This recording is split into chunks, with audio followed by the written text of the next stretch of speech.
ಶ್ರೀ ಗುರುಭ್ಯೋ ನಮಃ. ಸರ್ವ ದೇವತಾಭ್ಯೋ ನಮಃ. ಪ್ರಿಯ ವೀಕ್ಷಕರೇ, ನಾನು ನಿಮ್ಮ ಜ್ಯೋತಿಷಿ ನಾಗರಾಜ್ ಮಾತನಾಡುವಂಥದ್ದು. ಈ ದಿನ ಜ್ಯೋತಿಷ್ಯ ಶಾಸ್ತ್ರ ಸಂಬಂಧಿತ ದ್ವಾದಶ ರಾಶಿಗಳಲ್ಲಿ 9ನೇ ರಾಶಿಯಾದಂಥ ಧನು ರಾಶಿ ವಿಚಾರ. ಈ ಧನು ರಾಶಿ ಅಧಿಪತಿ ಬಂದು ಗುರುವಾಗಿರ್ತಾರೆ. ಈ ಧನು ರಾಶಿಯಲ್ಲಿ 3 ನಕ್ಷತ್ರ ಇರ್ತದೆ. ಮೊದಲಿಗೆ ಮೂಲ ನಕ್ಷತ್ರ, ಪೂರ್ವಾಷಾಢ ನಕ್ಷತ್ರ ಹಾಗೂ ಉತ್ತರಾಷಾಢ ನಕ್ಷತ್ರ.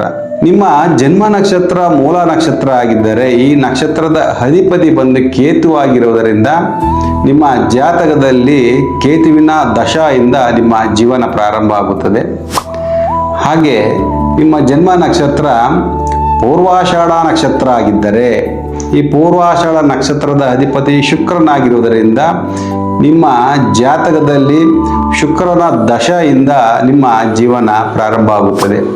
ಮತ್ತು ನಿಮ್ಮ ಜನ್ಮ ನಕ್ಷತ್ರ ಉತ್ತರಾಷಾಢ ನಕ್ಷತ್ರ ಆಗಿದ್ದರೆ ಈ ನಕ್ಷತ್ರದ ಅಧಿಪತಿ ಬಂದು ರವಿ ಆಗಿರುವುದರಿಂದ ನಿಮ್ಮ ಜಾತಕದಲ್ಲಿ ರವಿಯ ದಶೆಯಿಂದ ನಿಮ್ಮ ಜೀವನ ಪ್ರಾರಂಭ ಆಗುತ್ತದೆ. ಹೀಗೆ ಇನ್ನು ಉಳಿದ ನಿಮ್ಮ ರಾಶಿ ಹಾಗೂ ನಕ್ಷತ್ರಗಳ ವಿಚಾರವನ್ನು ಮುಂದಿನ ಸಂಚಿಕೆಯಲ್ಲಿ ತಿಳಿಸಿಕೊಳ್ಳಲಾಗುತ್ತದೆ. ಸರ್ವೇ ಜನಾಃ ಸುಖಿನೋ ಭವಂತು. ಲೋಕ ಸಮಸ್ತ ಸನ್ಮಂಗಲಾನಿ ಭವಂತು.